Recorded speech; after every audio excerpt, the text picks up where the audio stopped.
Waktu pertama kali aku mulai hidup sendiri, gak ada yang ngasih tahu kalau ternyata hidup itu bisa ribet banget. Gak ada yang cerita kalau sepulang kerja, kamu pulang ke rumah yang sepi. Gak ada suara orang manggil, gak ada piring berisi makanan hangat yang nunggu di meja.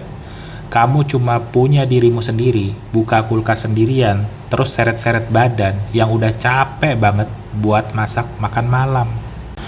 Dan waktu lampu dapurmu tiba-tiba mati, kamu cuma bisa bengong. Ini mau aku benerin sekarang, atau biarin aja. Toh aku juga bisa lewatin malam tanpa makan.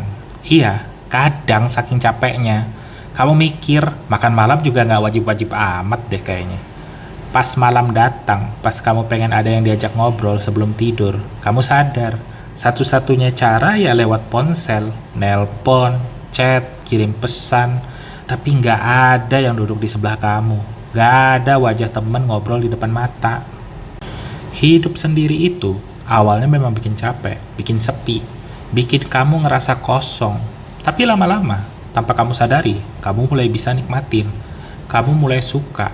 Hal pertama yang kamu sadari adalah, sepi itu ternyata tenang. Sepi itu nggak seseram yang kamu bayangin dulu.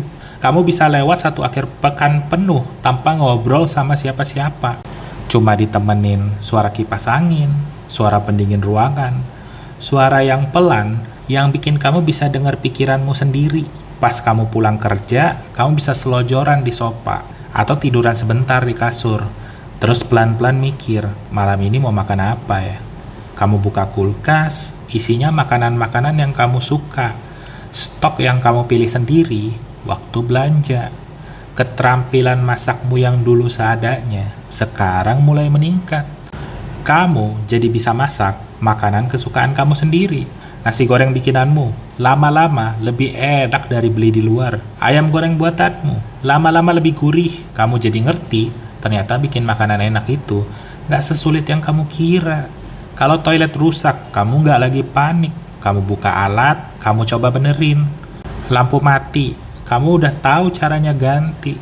Ruanganmu, kamar kecilmu itu, kamu rawat sendiri. Kamu mulai hias sudut-sudutnya biar kamu betah. Kamu pilih warna kesukaanmu. Kamu gantung foto-foto yang bikin kamu senyum tiap ngelihatnya. Dan yang paling seru, musik kesukaanmu muter seharian.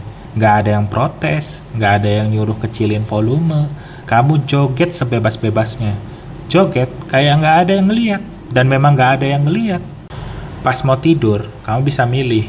Mau ngobrol dulu lewat ponsel, mau janjian ketemu teman akhir pekan, atau mau nikmatin waktu santai sendirian. Kamu mulai atur hiburanmu sendiri. Nonton film favorit, bikin kerajinan tangan, atau iseng belajar main alat musik baru. Hidup sendiri itu awalnya bikin kamu bingung, bikin kamu merasa kayak, aduh ini kenapa ribet banget sih. Tapi lama-lama kamu jatuh cinta sama hidupmu sendiri.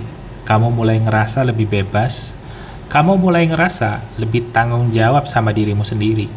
Karena pada akhirnya akan datang satu hari di mana kamu belajar hidup sendirian.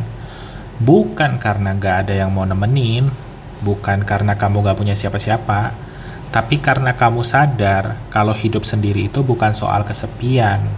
Hidup sendiri itu soal belajar sayang sama diri kamu. Dan pas kamu udah nyaman sama sepinya, pas kamu udah damai sama diamnya, kamu bakal ngerti ternyata selama ini yang kamu cari itu bukan ramai, bukan bising, tapi tenang. Tenang yang lahir karena kamu sudah berdamai sama diri sendiri. Hidup ini kayak secangkir kopi hangat, nikmatin pelan-pelan, rasain setiap tegukan, karena kamu yang nentuin rasanya.